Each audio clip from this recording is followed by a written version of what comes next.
n'affirmons pas que ça s'est passé. Mais pour le fait que le chef de l'État ou bien le président du Conseil des ministres soit, enfin, un homme qui est au sommet de l'État, ce n'est plus un fait privé. Donc, puisque tout le monde en parle, sur tous les réseaux sociaux, partout on en parle. Mais ici, nous parlons au conditionnel. J'ai dit qu'on ne sait pas si c'est vrai ou c'est faux, mais nous aussi, on en parle, mais au conditionnel. Donc, rien n'est encore avéré, nous le disons au conditionnel. Voilà, sinon il y a eu des vidéos, quelques vidéos que je n'ai pas voulu montrer. Et il y a eu des montages de photos avec Fort, la fille et Madame Nyakade. J'ai pas voulu montrer ça. J'ai montré seulement la photo de la fille. Donc, c'est pour dire que nous disons tout ici au conditionnel. Et que si cela en était le cas, ce n'est pas bon pour un président. Hein? Il est paranoïaque, donc il a peur de tout, mais au même moment, il commet des faits graves, hein, qui ne sont pas dignes d'un responsable au sommet de l'État. Voilà. Allez, oui, il y a une autre raison pour laquelle on dit si les faits sont avérés. Et même si les faits ne sont pas avérés, mais regardez autour de lui les femmes qui l'entourent. On retrouve des femmes qui sont familièrement liées. On retrouve ça, on retrouve des cousines. Déjà, c'est ça, ce sont des actes incestueux.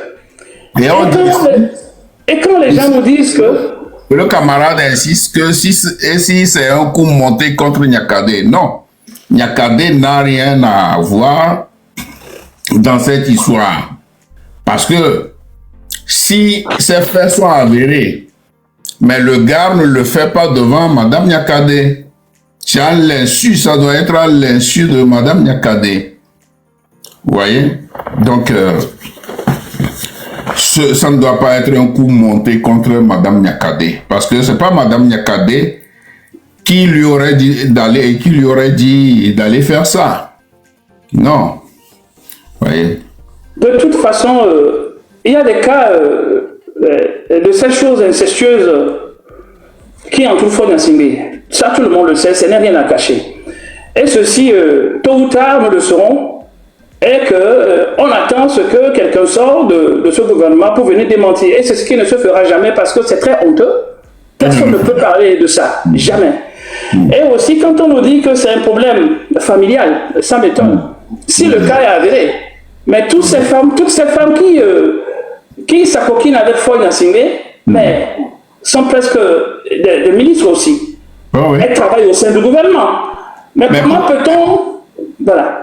Pourquoi on n'en parlerait pas? La dernière fois, avec monsieur Kofi Yamyan, on a collé la photo de monsieur Kofi Yamyan avec notre combattante Jamie. Et ça là, ce sont les gens du NIR qui l'ont fait. Pourquoi ils l'ont fait? Donc, puisqu'on parle du chef de l'État, il faudrait que on le fasse. Mais ici, nous le faisons on signale le live. S'il vous plaît, tapotez, on signale le live. On signale le live, tapotez très fort, s'il vous plaît.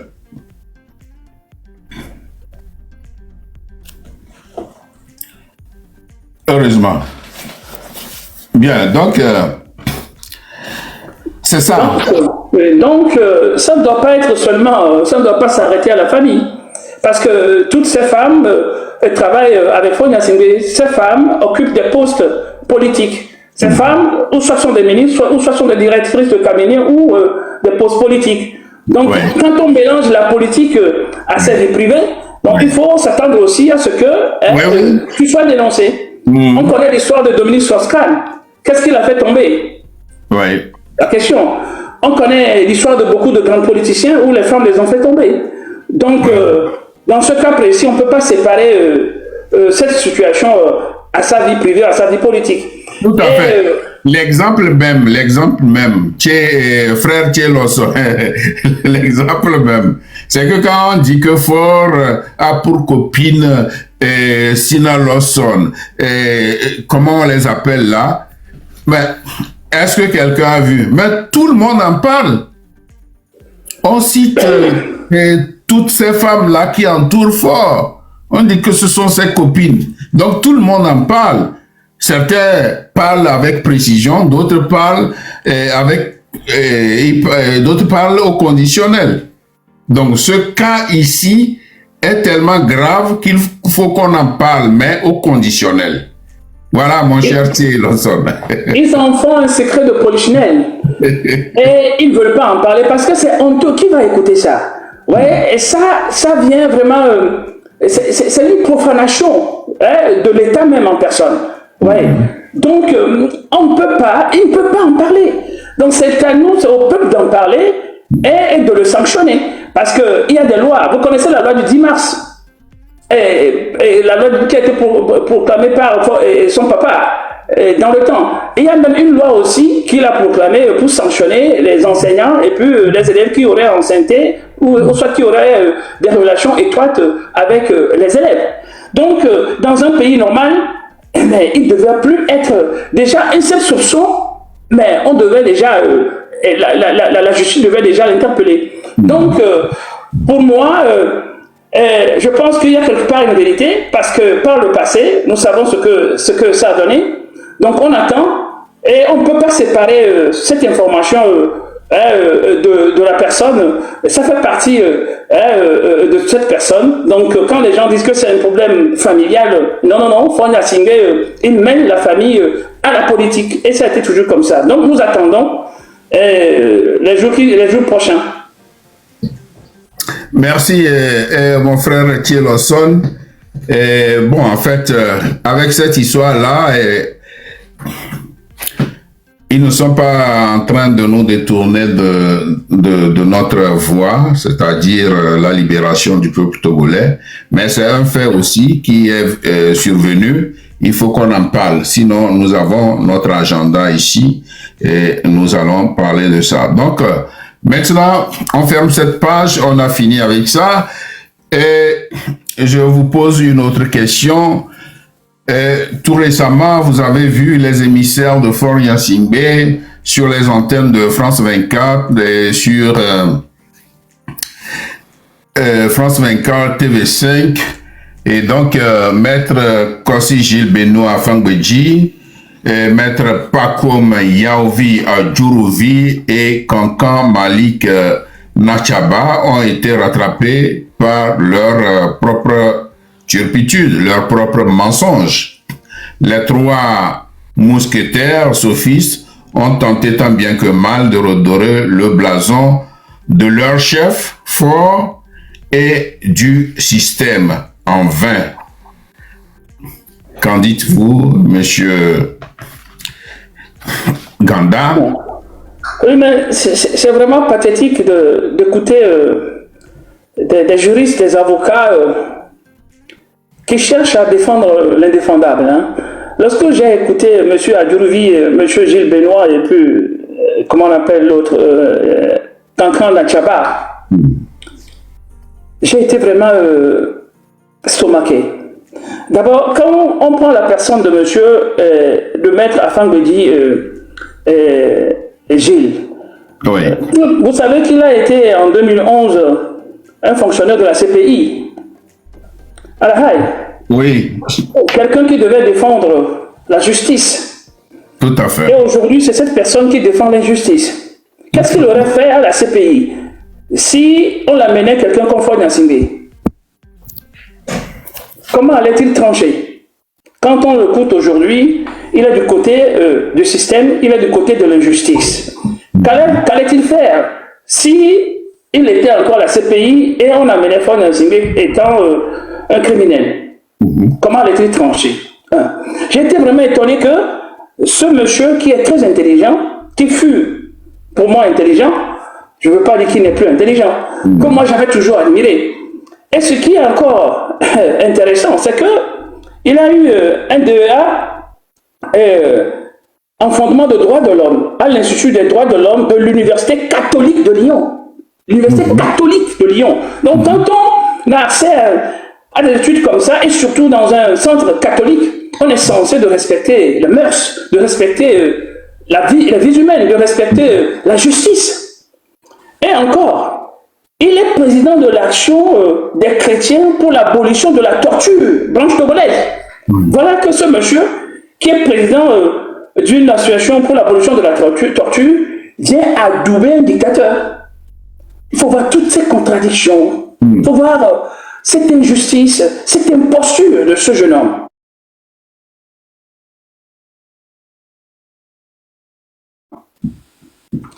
Quand nous prenons Adjourovi, un ministre des droits de l'homme, normalement un ministre des droits de l'homme défend la justice. Quel que soit son parti politique, et quand on est ministre des droits de l'homme, il faut avoir le bon sens de défendre la justice, de défendre ceux-là qui sont injustement traités, de défendre le peuple, de défendre le droit. Mais voilà qu'il s'est rangé du côté de la dictature. Quand on prend Cancan, vous connaissez Cancan? Oui. Le fils de Nachaba. Le fils de M. Nachaba. Vous savez qu'il aurait pu être l'enfant d'un ancien président.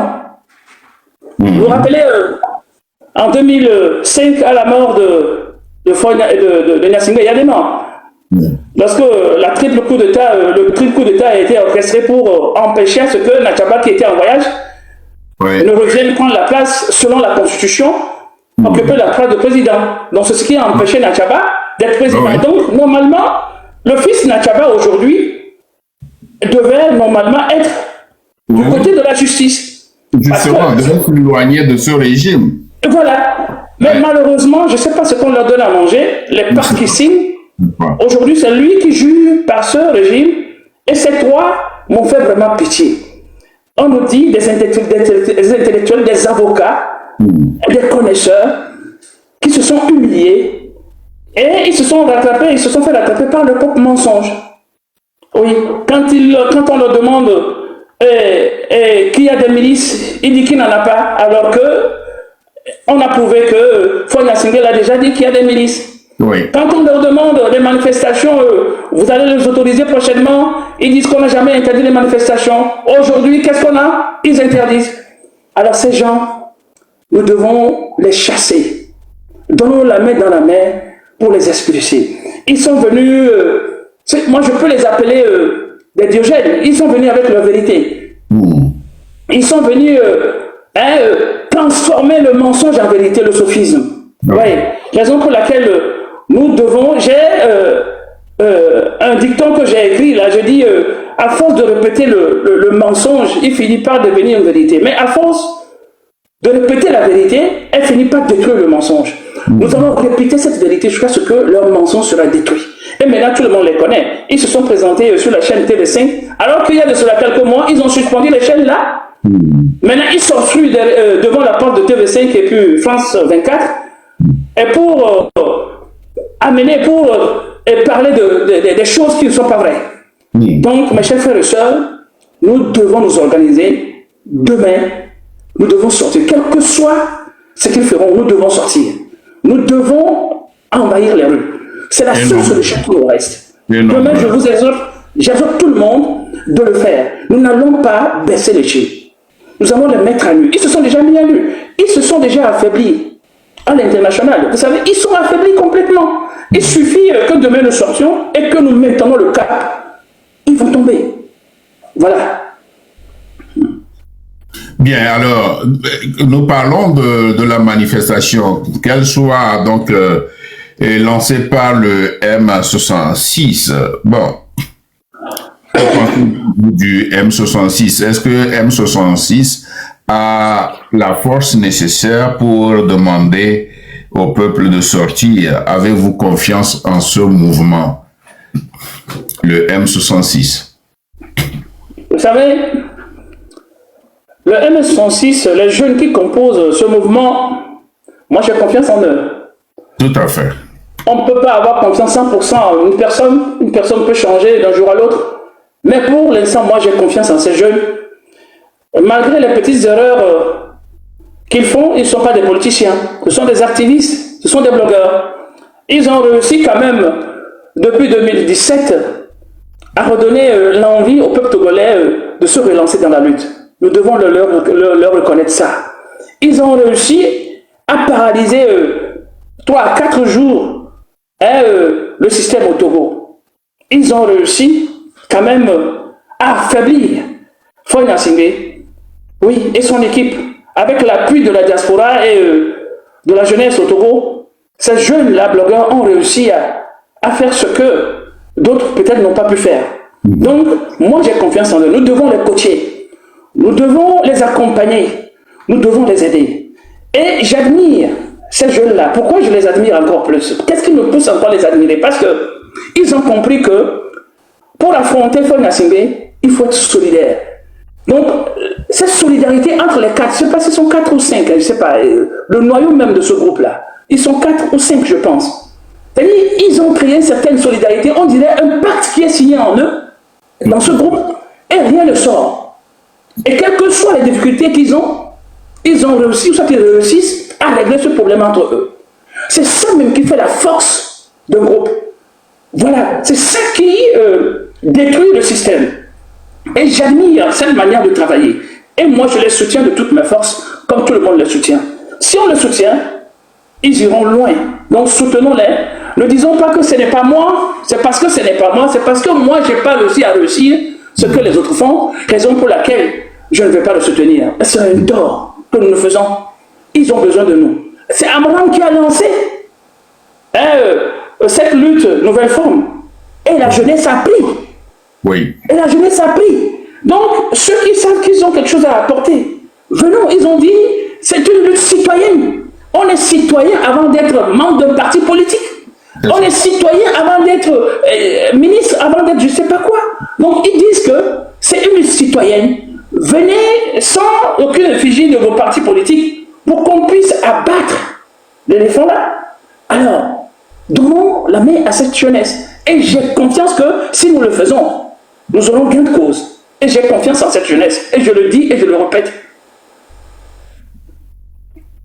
Tout à fait, Monsieur Ganda, c'est vrai.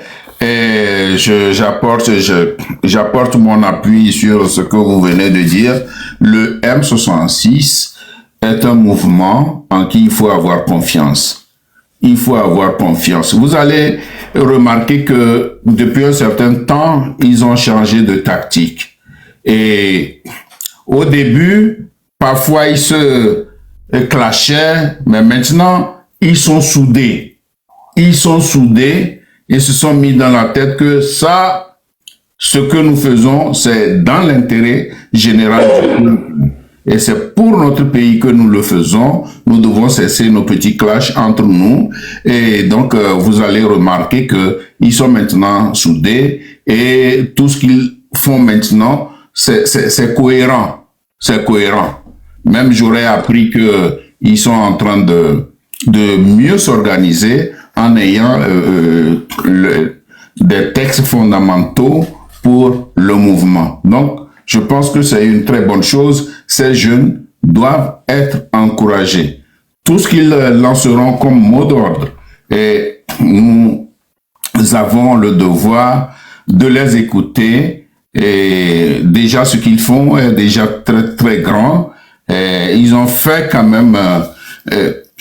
ils ont quand même bousculé le régime et nous pensons que si nous continuons par leur faire confiance, évidemment, nous aurons gain de cause. Donc, à tout le peuple, soutenons le M66 qui fait déjà du bon travail. Soutenons ces jeunes. Bien. Alors, je reviens sur un autre point. En France, la récente décision en juillet 2025 de la Cour de cassation française concernant l'immunité pénale des dirigeants et fonctionnaires des États étrangers pour les cas de violation, des cas de génocide, crimes contre l'humanité et de guerre, torture et autres, ouvre la voie au peuple togolais et à sa diaspora d'engager des poursuites et procédures judiciaires contre Faure Gnassingbé et ses acolytes depuis la France. Que dit le Code pénal international des autres pays européens tels que l'Allemagne, la Belgique, l'Espagne et l'Italie concernant cette compétence universelle des juridictions? Monsieur Ganda.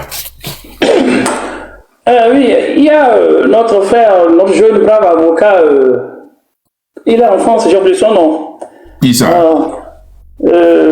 Kwasi Agba. Kwasi Agba, qui l'a bien expliqué la dernière fois, lorsque Haïti faisait la messe hebdomadaire, comme on l'appelle souvent. Il a si bien expliqué. Kwasigan, voilà, il a si bien expliqué, vraiment, c'est un jeune que j'admire beaucoup, Kwasigan, très talentueux, plein d'avenir. Oui. Qu'est-ce que les autres pays européens disent, hein? Ils sont dans les mêmes postures. Hein? Je pense qu'en Europe, plusieurs pays ont modifié leur code, hein? Le code du droit pénal international, en introduisant également cette compétence universelle des juridictions. Et ceci consiste, comme tu l'as dit, à poursuivre et à juger des individus, même des autorités politiques, hein, pour des crimes graves. Même si ces crimes ont été commis à l'étranger, par des étrangers et contre les étrangers. Donc, on nous dit que l'immunité fonctionnelle a été élevée. Ça ne veut pas dire que bon. Ça veut dire que même si tu es en fonction, tu dis que tu commets un crime, on peut te poursuivre. Par exemple, la Faure Gnassingbé a actuellement peur. En Allemagne, ici, depuis 2002, ils ont introduit cette compétence universelle dans leur juridiction. On connaît un frère togolais qui l'a fait et ça a marché. Donc, il a été tellement menacé qu'il était obligé de retirer la plainte. Donc, moi, ce que je vais demander à mes frères togolais et togolaises, nous savons qu'il y a un collège d'avocats qui s'est formé pour se saisir du dossier, pour saisir le dossier de 2005. Je voudrais que dans nos pays respectifs ici en Europe, que nous saisissions la justice pour introduire une requête dans ce sens également, et qui sera appuyé par ce collège d'avocats. Que ceux qui sont en Allemagne, la diaspora qui est en Allemagne, commence en Espagne, parce qu'il y a des pays qui sont vraiment très très chauds là-dessus, qui ne blaguent pas là-dessus. Il y a l'Allemagne, il y a la Belgique, il y a l'Espagne, il y a la France maintenant. Donc, que nous saisissions de ce dossier de Faure Gnassingbé là, qu'on introduise des requêtes là, et essayer de voir comment ce que ça va donner. Je sais que ça peut donner quelque chose. Donc, qu'on se précipite rapidement parce que Faure Gnassingbé a peur. Il a peur à ce qu'il soit interdit de venir en Europe ou soit qu'on mette la main sur lui. Que nos frères en Italie aussi le fassent parce qu'il vient souvent en Italie.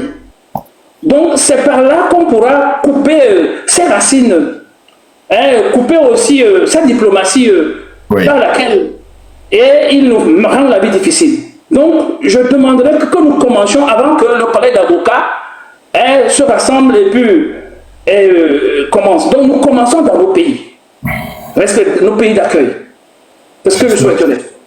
Justement, M. Ganda, la proposition que je ferais, c'est que, évidemment, les avocats qui se sont saisis de cette affaire pour traduire éventuellement devant les juridictions internationales, le chef de l'État togolais ou bien le président du Conseil des ministres et ses ministres. Donc, moi, je souhaiterais que,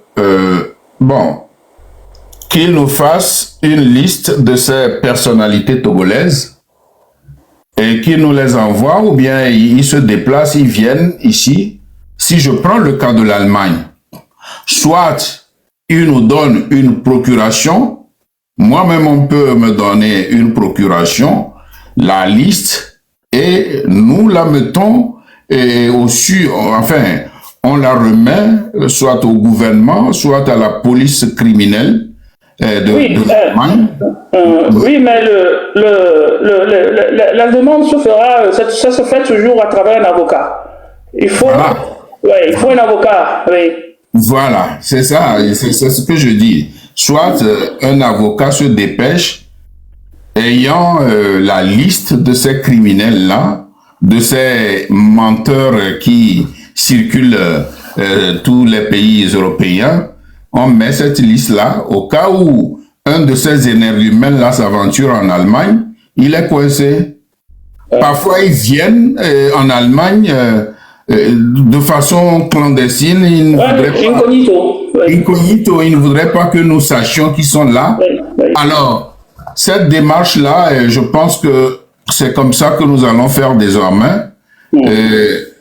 S'il y a une liste auprès de la police criminelle, alors, quand ils mettent pied ici, on sait que bon, tel ministre est là, et la police criminelle se charge d'elle, et puis on nous convoque, ou bien on convoque un des avocats en charge de ce dossier, et on vient, on tranche. Et voilà. Oui, nous devons nous mobiliser, c'est ça. Oui. Et avoir l'appui de ce collège d'avocats. Si nous nous mobilisons dans le pays, en Allemagne, en Belgique, en France, en Italie, et comment on appelle, en Suisse, en Espagne, la diaspora togolaise dans ces pays-là se mobilise pour s'organiser. Maintenant, ce collège d'avocats va nous appuyer. Donc ça peut leur faciliter la tâche. Et rapidement, on fait le dépôt et ça marche rapidement. Mais si on laisse tout aux avocats, ça peut prendre un peu du temps. Ouais, donc on se mobilise parce qu'on a besoin de moyens financiers également. Ça ne se fait pas sans moyens financiers. Voilà, on a besoin de moyens et surtout que nous ne cotisons pas, les gens peinent à cotiser. J'ai raison, je vais lancer un appel ici que la diaspora mette la main dans la poche. Nous sommes plus de 2 millions de Togolais. Si chacun peut cotiser 10 €, alors on aura des millions. Donc, qu'on se lance dans ce dossier-là, parce que c'est ça qui va étrangler Faure Gnassingbé à l'instant même où les Togolais sont sur leur nerf et que tout le monde sait que d'un jour à l'autre, le problème qu'il y a aussi, il y a ces jeunes-là qui sont aussi ici, qui résident dans les pays européens et qui soutiennent ces lascars-là, qui les soutiennent, ils font du n'importe quoi ici. Je pense qu'il est temps que même ces jeunes-là soient dévoilés. Même s'il y a la liste des ministres, il faut que les jeunes qui narguent leurs compatriotes qui sont ici, qui ont fui leur pays pour venir cacher leur vie ici, et les narguent sur le sol étranger, je crois que ces jeunes-là aussi vont faire l'objet de poursuites. Hein, parce que bien sûr. Trop, c'en est trop, quoi. Quand vous venez en Europe, vous demandez l'asile, les gens disent, on demande l'asile et tu dis que tu es pourchassé, tu es menacé, et on te compte l'asile, et quelques années plus tard, tu soutiens le pouvoir, mais les personnes qui sont franches doivent te dénoncer, parce que tu as violé le droit d'asile. Tu as violé le droit d'asile. Tu as violé le droit d'asile. On doit te dénoncer parce que tu ne peux pas d'un côté venir demander l'asile parce que tu es persécuté pour des raisons, pour de l'autre. On t'accepte, on te croit, on t'apporte l'asile. Et des années plus tard, tu deviens celui-là qui appuie le système. Donc, les personnes franches doivent dénoncer ces personnes pour qu'on puisse leur retirer l'asile parce qu'ils ont violé le droit d'asile. Donc il faut qu'on le fasse dans nos pays d'accueil avec ceux-là qui sont dans cette posture. Tout à fait, tout à fait, tout à fait. Bien, et puisque nous parlons d'asile, je vais vous faire écouter une audio de frère Ganda. Et puis,